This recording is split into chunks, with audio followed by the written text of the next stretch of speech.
بسم اللہ الرحمن الرحیم۔ انسان نے کہا میں تھک چکا ہوں۔ جواب آیا لا تقنطوا من رحمت اللہ، اللہ کی رحمت سے نا امید نہ ہونا۔ اتنے دن کی خاموشی میں جواب ڈھونڈ رہی تھی، اپنے اندر سے کبھی اللہ سے شکوہ کر رہی تھی۔ پھر مجھے کسی نے کہا جب انسان پر ایسا وقت آتا ہے تو اس کی دو ہی وجوہات ہوتی ہیں، یا اللہ تعالیٰ سزا دیتا ہے یا آزمائش۔ میں نے پوچھا یہ کیسے پتہ چلے گا کہ مجھے سزا ملی ہے یا آزمائش ہے؟ تو انہوں نے کہا کہ اگر اس وقت کے گزرنے کے بعد میں گناہوں کی دلدل میں دھنس گئی تو یہ سزا ملی ہے، اگر میں نے اللہ تعالیٰ سے رابطہ کر لیا، اللہ کے راستے پہ چل پڑی تو یہ میری آزمائش تھی۔ جو کچھ میں نے بنایا وہ تنہائی میں بنایا، وہ میرے اور میرے اللہ کے درمیان کی بات ہے۔ میں اللہ کی مجرم ہوں اور وہ دلوں کے حال جانتا ہے، وہ میرے آنسوؤں کو سمجھتا ہے۔ اللہ تعالیٰ تو کہتا ہے ان اللہ لا یغفر ان یشرک بہ ویغفر ما دون ذلک لمن یشاء ومن یشرک باللہ فقد افتری اثما عظیما۔ بے شک اللہ اس بات کو معاف نہیں کرتا کہ اس کے ساتھ کسی کو شریک ٹھہرایا جائے، اور اس سے کم تر ہر بات کو جس کے لیے وہ چاہتا ہے معاف کر دیتا۔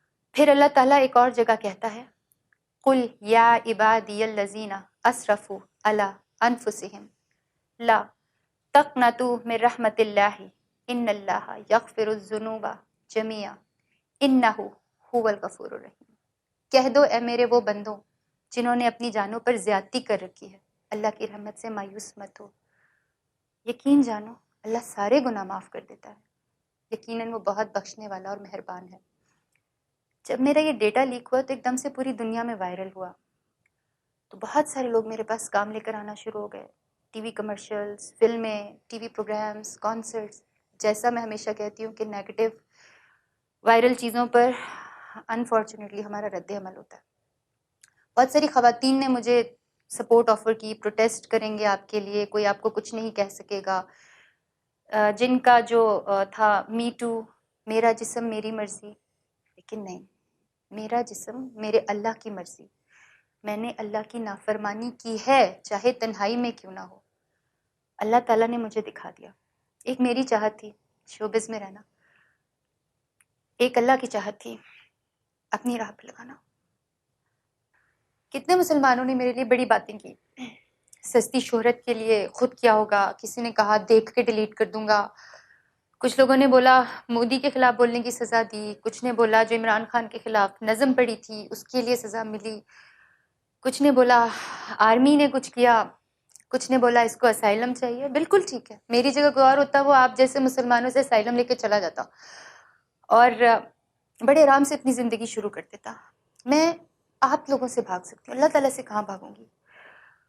کچھ لوگوں نے اتنا تک کہہ دیا کہ رابی نے خودکشی کر لیا۔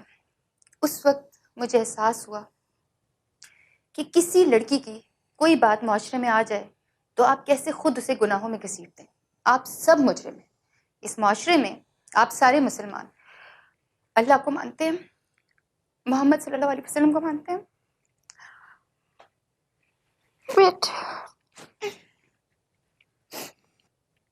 آپ مسلمان اس معاشرے میں اللہ کو مانتے ہیں، اللہ کے رسول صلی اللہ علیہ وسلم کو مانتے ہیں، قرآن پاک کو مانتے ہیں، لیکن آپ ایسے لوگ ہیں جو اللہ کی نہیں مانتے، ہمارے رسول صلی اللہ علیہ وسلم کی نہیں مانتے، قرآن پاک کی نہیں مانتے۔ آپ لوگ کہتے ہیں 900 چوہے کھا کے بلی حج کو چلی، مجھے لگتا ہے کہ یہ محاورہ شرک ہے۔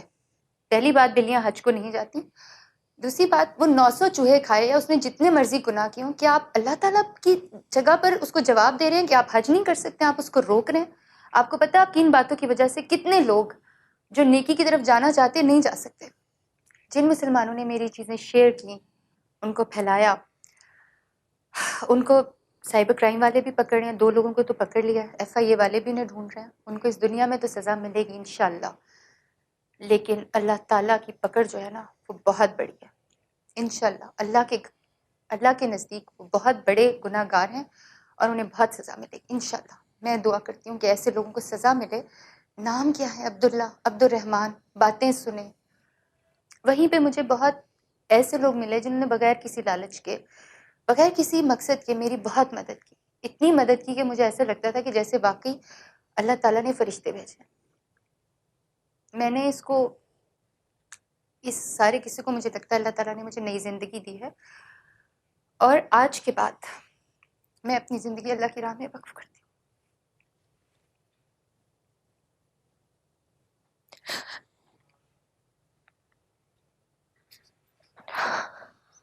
I'm sorry۔ آج کے بعد میں چھوٹی سی بات کروں گی تو اپنے اللہ اور اس کے رسول صلی اللہ علیہ وسلم کے احکامات کے مطابق کروں گی۔ آج کے بعد میں چھوٹی سی بات کروں گی تو اپنے اللہ اور اس کے رسول صلی اللہ علیہ وسلم کے احکامات کے مطابق کروں گی۔ اگر تصویر بناؤں گی تو اس جگہ کی بناؤں گی جہاں پہ مجھے آج تک سمجھ نہیں آئی کہ لوگ کیوں جاتے تھے، بہت دل کر رہا ہے کہ وہیں پہ زندگی گزار دوں۔ اگر گاؤں گی تو صرف اپنے رب کی حمد و ثنا اور اپنے نبی صلی اللہ علیہ وسلم کی نعت یا صوفیانہ کلام۔ آج کے بعد میری زندگی کا مقصد ہے میری عاقبت۔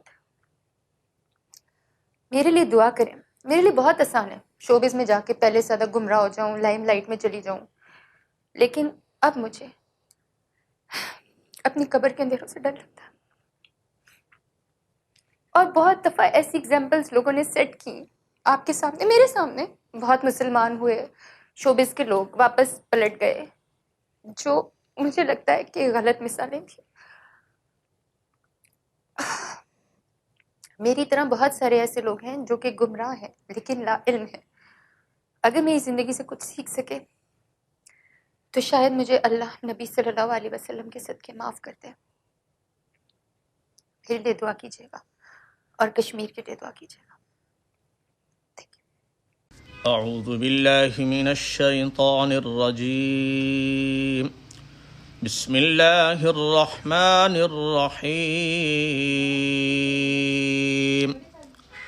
ان اللہ لا یغفر ان یشرک به ویغفر ما دون ذلک لمن یشاء، ومن يشرك بالله فقد افترى إثما عظيما۔ قل يا عبادي الذين أسرفوا على أنفسهم لا تقنطوا من رحمة الله، إن